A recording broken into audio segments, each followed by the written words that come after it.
Imagine living in a world where your birth determines everything. Where you are, who you'll become, even whether you'll eat today. Now imagine that world being torn apart in just 10 years. Welcome to the French Revolution, the explosion that shattered the old world and created the modern one we live in today. What you're about to discover isn't just history. It's the story of how ordinary people overthrew kings, how ideas became more powerful than armies, and how a single decade of chaos gave birth to democracy, human rights, and the very concept of revolution itself. But here's the thing. This wasn't inevitable. It wasn't planned. And it almost didn't happen at all. Let's set the scene. It's 1789, and France is the most powerful nation in Europe. King Louis XVI sits on a throne that's been occupied by his family for centuries. Paris glitters with palaces and art. But beneath this golden surface, something is rotting. Picture French society as a 3-layer cake, except this cake is about to collapse. At the top, you have the first estate,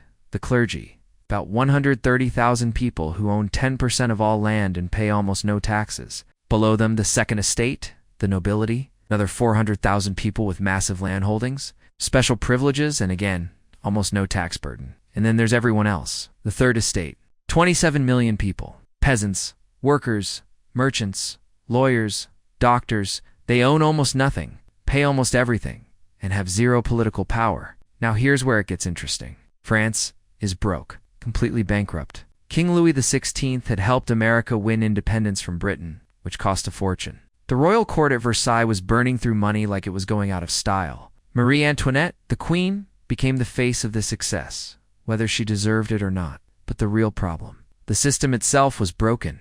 While the rich paid nothing, the poor were crushed under taxes. Bread, the staple of life, was becoming unaffordable. When you're spending 80% of your income on bread just to survive, and the nobles are throwing parties that cost more than your village makes in a year, something has to give. And then came the bad harvests. 1788 was a disaster. Bread prices doubled. People were starving in the streets of Paris. Riots broke out across the countryside. The king needed money. The nobles refused to pay. So Louis XVI made a fateful decision. He would call the Estates General, a medieval parliament that hadn't met in 175 years, hoping they would approve new taxes. He had no idea he was lighting the fuse. May 1789. Representatives from all 3 estates gathered at Versailles. The third estate arrived with high hopes, lists of grievances, and demands for real change. They wanted equal voting rights, tax reform, a constitution. What they got was humiliation.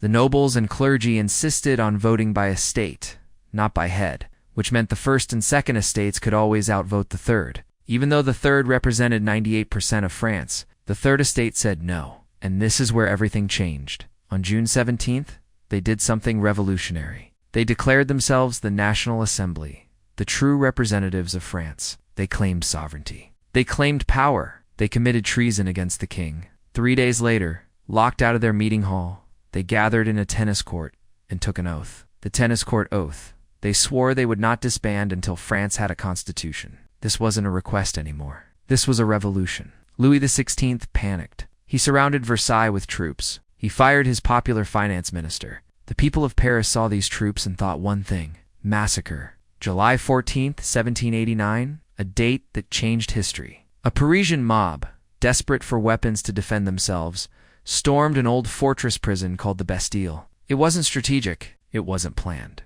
but it became the symbol of everything. The people rising up against tyranny, the old regime falling. The revolution had begun. Now, here's what makes the French Revolution different from just another uprising. It wasn't just about bread or taxes anymore. It became about ideas. Radical, dangerous, beautiful ideas. On August 26, 1789, the National Assembly issued the Declaration of the Rights of Man and of the Citizen. Listen to what it said. Men are born and remain free and equal in rights, not subjects. Citizens, not some men. All men. It declared freedom of speech, freedom of religion, the right to property, the principle that laws should apply equally to everyone. These weren't just French ideas. They were universal human rights, and they spread like wildfire across Europe. But implementing these ideals, that was messy. The Assembly abolished feudalism overnight, ending centuries of medieval obligations. They seized church lands to pay off the debt. They created a constitutional monarchy, limiting the king's power.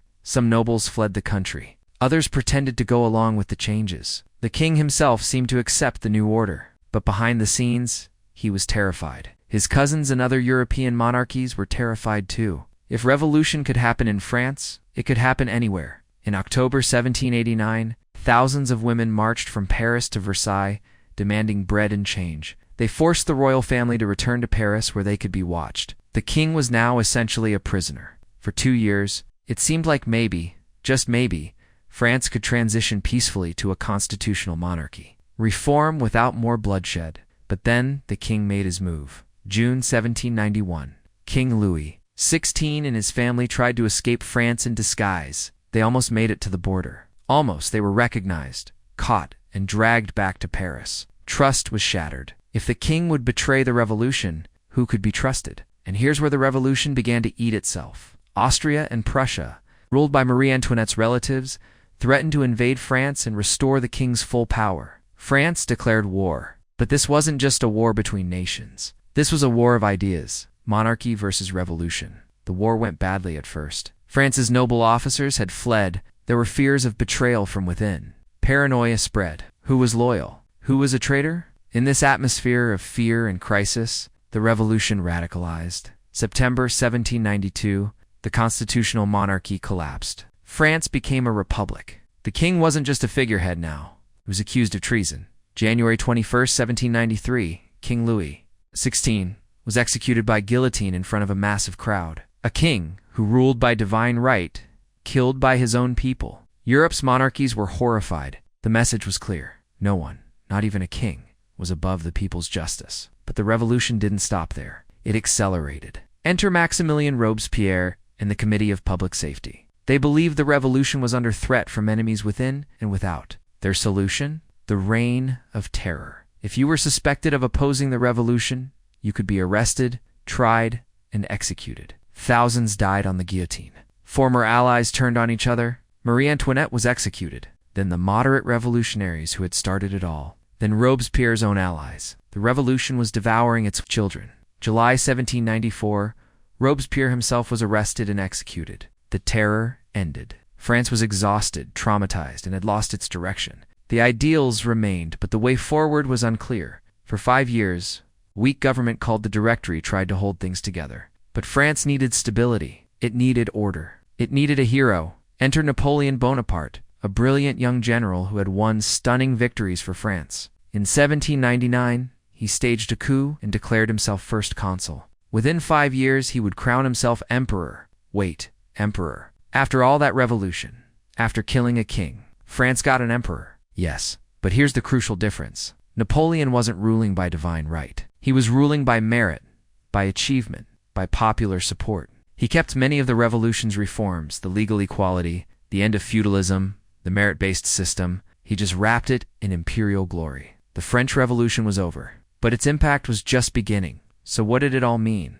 Was it worth it? 10 years of chaos, hundreds of thousands dead, a king executed, then an emperor crowned. Here's the thing. The French Revolution changed everything. It proved that ordinary people could overthrow an absolute monarchy. It established the idea that governments exist to serve the people, not the other way around. It introduced concepts of citizenship, human rights, and equality before the law that we take for granted today. The American Revolution had planted these seeds, but the French Revolution spread them across the world. Every revolution since, from Haiti to Russia to China, has drawn inspiration or lessons from France. Every constitution that declares universal rights echoes the Declaration of Rights of Man. Every time someone says liberty, equality, fraternity, they're invoking the French Revolution.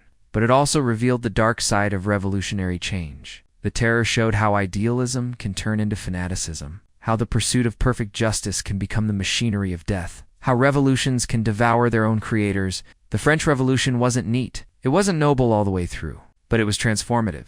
It marked the end of the old world of kings and nobles ruling by birth, and the beginning of the modern world where, at least in theory, people have power over their own lives. And that's why, over 230 years later, we're still talking about it, still learning from it, still inspired by it. The French Revolution didn't just change France, it changed the world. And whether you realize it or not, you're living in the world.